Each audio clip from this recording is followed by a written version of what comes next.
সুপ্রিয় দর্শক, আসসালামু আলাইকুম। কেমন আছেন সবাই? আশা করি ভালোই আছেন। সুপ্রিয় দর্শক, আজকে যে বিষয়টি নিয়ে আলোচনা করব সেটি হচ্ছে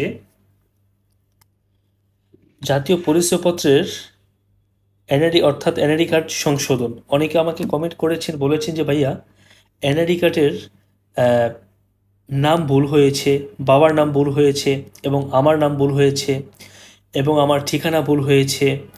তো সেটি আমি কিভাবে পরিবর্তন করতে পারবো এবং এবং পরিবর্তন করতে হলে আমার কি কি কাগজপত্র প্রয়োজন হবে। সুপ্রিয় দর্শক, এই ভিডিওটি স্কিপ না করে কন্টিনিউ করবেন। আশা করি আপনি শিখতে পারবেন যে এনআইডি কার্ডের যত ভুল আছে কিভাবে আপনি সিম্পলি সংশোধন করতে পারবেন।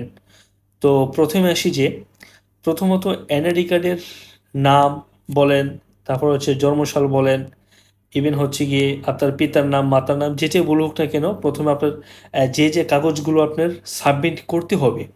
তো মূল ভিডিওতে যাওয়ার আগে সকলের কাছে আমার ছোট্ট একটা রিকোয়েস্ট থাকবে, আপনি যদি চ্যানেলে নতুন দর্শক হয়ে থাকেন, চ্যানেলটি সাবস্ক্রাইব না করে থাকেন, অবশ্যই সাবস্ক্রাইব করে পাশে বেল আইকনটি প্রেস করে রাখবেন। ফলে নিত্য নতুন ভিডিও আপডেট নোটিফিকেশন সহ সবার আগে আপনি পাবেন। সুপ্রিয় দর্শক, প্রথমত আসি যে প্রথমে যেটি প্রয়োজন পড়বে, যে তথ্যটির প্রয়োজন পড়বে সেটি হচ্ছে প্রথম শ্রেণীর ম্যাজিস্ট্রেট কর্তৃক হলফনামা। অর্থাৎ আপনাকে প্রথম শ্রেণীর ম্যাজিস্ট্রেট কর্তৃক একটি হলফনামার প্রয়োজন পড়বে। এখন আপনি বলতে পারেন যে ভাইয়া এটি আমরা কোথায় পাবো? তবে এটি আপনাদের পেতে হলে যে বিষয়টি করবেন, প্রথমত আপনার একজন বার কাউন্সিলর অর্থাৎ একজন অ্যাডভোকেটের কাছে আপনার যেতে হবে। তখন তারা একটি হলফনামা অর্থাৎ স্ট্যাম্প আকারে একটি হলফনামা আপনাকে দিবে। সেটিতে আপনাদের যে সমস্যাগুলো সেটি আপনাদের লিপিবদ্ধ থাকতে হবে এবং সেই হলফনামাটি নিয়ে আপনাদের প্রথম শ্রেণীর একজন ম্যাজিস্ট্রেট কর্তৃক আপনাদেরকে স্বাক্ষরিত করতে হবে। ওকে, তারপরে যেটি প্রয়োজন পড়বে সেটি হচ্ছে নাগরিক সনদ অথবা চারিত্রিক সনদ। ওকে, নাগরিক সনদ অথবা চারিত্রিক সনদ কোথা থেকে কালেক্ট করবেন তা তো হয়তো আপনারা সিম্পলি জানেন।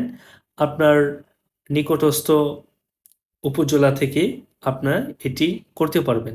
সিম্পলি নাগরিক সনদ অর্থাৎ চেয়ারম্যান থেকে আপনি এটি কালেক্ট করতে পারবেন।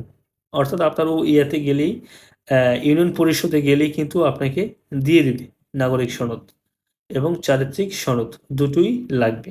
ওকে, তারপরে যে বিষয়টি করবেন সেটি হচ্ছে, তবে আরেকটি বিষয় হচ্ছে, যেমন প্রথম শ্রেণীর ম্যাজিস্ট্রেট কর্তৃক হলফনামা, সেকেন্ড হচ্ছে আপনার চারিত্রিক সনদ এবং নাগরিক সনদ, এবং থার্ড যেটি লাগবে সেটি হচ্ছে প্রত্যয়নপত্র। ওকে, তারপর হচ্ছে কি, অবশ্যই আপনাকে প্রত্যয়নপত্রটি সংগ্রহ করতে হবে।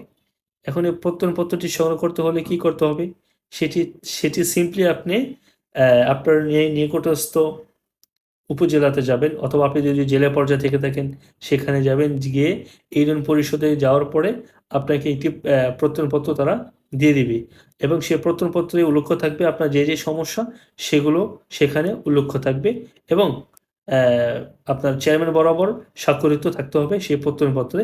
এবং এই ৩টি কাগজ আপনাকে অনলাইনে, অর্থাৎ আপনার এনআইডি কার্ডের যে ওয়েবসাইটে সংশোধন করা হয় সেই ওয়েবসাইটে আপনাকে গিয়ে, তারপরে যেমন NIDBD.org এই ওয়েবসাইটে গিয়ে আপনাকে সিম্পলি সাবমিট করতে হবে। যে ৩টি তথ্য আপনি সংগ্রহ করবেন সেটি আপনাকে সাবমিট করে আপনার এনআইডি কার্ডের নাম বলেন এবং জন্মসাল বলেন এবং আপনার বাবার নাম বলেন, মায়ের নাম বলেন, অ্যাড্রেস বলেন, যেটি ভুল হয়েছে না কেন সেটি সিম্পলি আপনারা চেঞ্জ করতে পারবেন।